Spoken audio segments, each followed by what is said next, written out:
हिंदू गुरुकुल के आज के इस एपिसोड में आपको हम सुनाने जा रहे हैं प्रदोष व्रत कथा।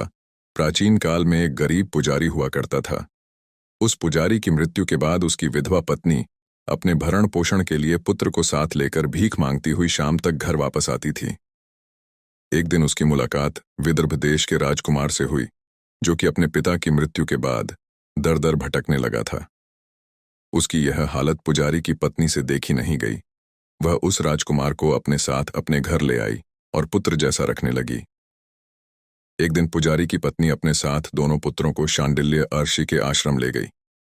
वहां उसने अर्षि से शिवजी के प्रदोष व्रत की कथा एवं विधि सुनी तथा घर जाकर अब वह भी प्रदोष व्रत करने लगी। एक बार दोनों बालक वन में घूम रहे थे। उनमें से पुजारी का बेटा तो घर लौट गया, परंतु राजकुमार वन में ही रह गया। उस राजकुमार ने गंधर्व कन्याओं को क्रीड़ा करते हुए देखा तो उनसे बात करने लगा। उस कन्या का नाम अंशुमति था। उस दिन वह राजकुमार घर देरी से लौटा। राजकुमार दूसरे दिन फिर से उसी जगह पहुंचा जहां अंशुमति अपने माता पिता से बात कर रही थी। तभी अंशुमति के माता पिता ने उस राजकुमार को पहचान लिया तथा उससे कहा कि आप तो विदर्भ नगर के राजकुमार हो ना, आपका नाम धर्मगुप्त है। अंशुमति के माता पिता को वह राजकुमार पसंद आया और उन्होंने कहा कि शिवजी की कृपा से हम अपनी पुत्री का विवाह आपसे करना चाहते हैं। क्या आप इस विवाह के लिए तैयार हैं? राजकुमार ने अपनी स्वीकृति दे दी तो उन दोनों का विवाह संपन्न हुआ।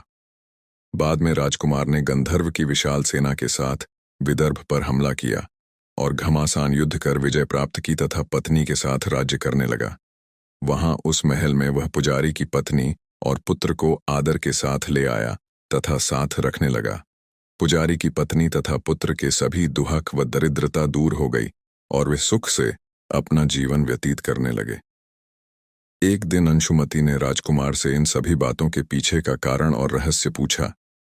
तब राजकुमार ने अंशुमति को अपने जीवन की पूरी बात बताई और साथ ही प्रदोष व्रत का महत्व और व्रत से प्राप्त फल से भी अवगत कराया। उसी दिन से प्रदोष व्रत की प्रतिष्ठा व महत्व बढ़ गया तथा मान्यता अनुसार लोग यह व्रत करने लगे।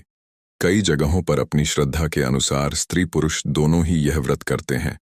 इस व्रत को करने से मनुष्य के सभी कष्ट और पाप नष्ट होते हैं एवं मनुष्य को अभीष्ट की प्राप्ति होती है। हिंदू गुरुकुल के आज के इस एपिसोड में बस इतना ही। वीडियो को ज्यादा से ज्यादा शेयर करें और चैनल को सब्सक्राइब करके बेल आइकॉन दबाना ना भूलें।